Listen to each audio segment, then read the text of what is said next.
today it's all about baking, and we're going to be doing that without an oven. So right here we have got 4 large eggs. We have our wheat flour there. We have some measuring cups, some more measuring cups. Next to that is milk. So those are 2 packs. That makes half a liter. I've got some salt. I've got some Blue Band and some cooking fat. I tend to prefer this one over the Blue Band. There is our 2 sufurias. So one is going to act as our baking tin, the smaller one, and the bigger one is going to be our improvised oven. Then right here I've got our baking powder.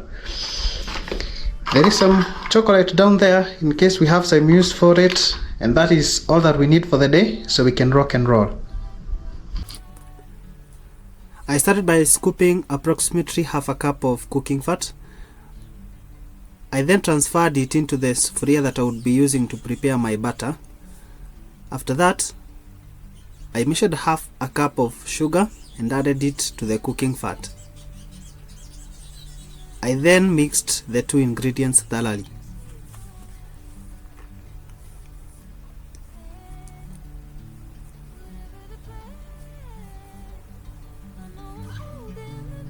After that, I added the 3 eggs one after another.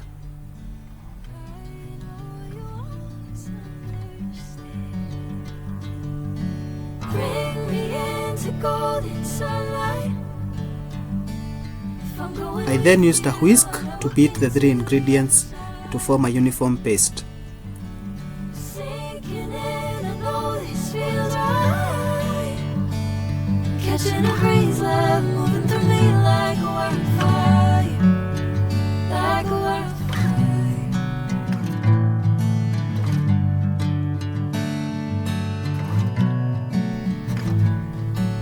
I then added the wheat flour gradually, 1 cup after the other.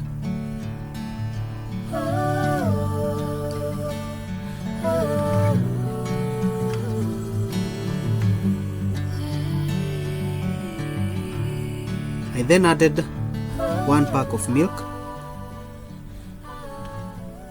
whisked the ingredients together,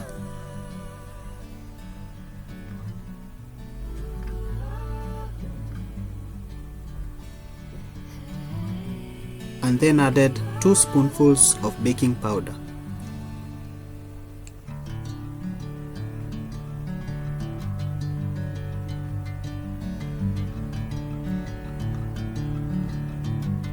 I then whisked the mixture properly so that the baking would spread evenly.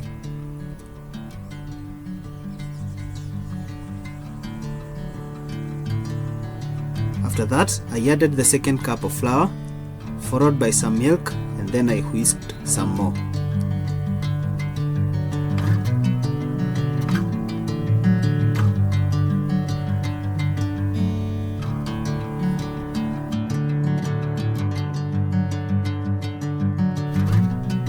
Since I didn't use vanilla essence, I added some chocolate powder to boost the flavor.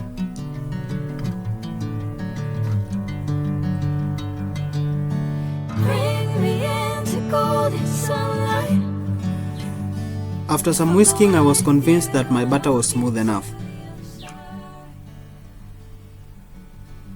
So I went on to the next step of dusting the tin. I started by smearing some cooking fat inside the sufuria. Using a serviette, I spread it evenly.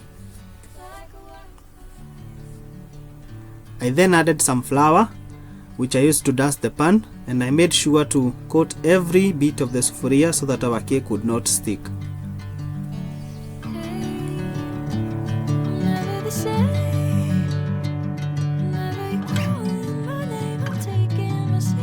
I then went ahead to prepare the oven.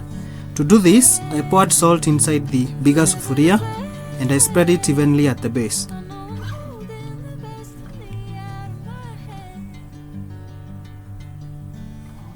I then transferred my batter into the baking tin that I had just prepared.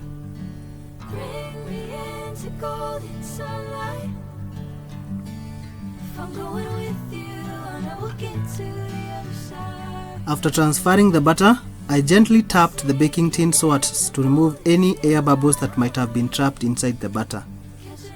I then dipped the baking tin into the larger sufuria before covering it with a lid to prevent heat from escaping.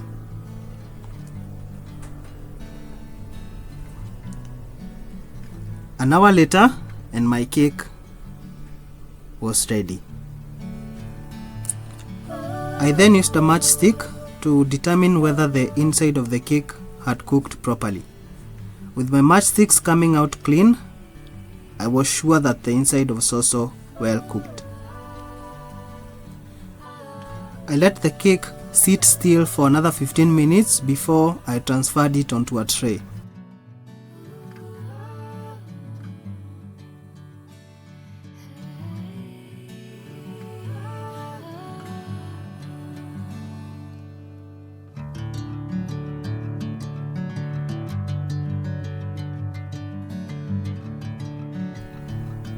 And though the cake seemed to have overcooked, the inside of it was as spongy as I had expected.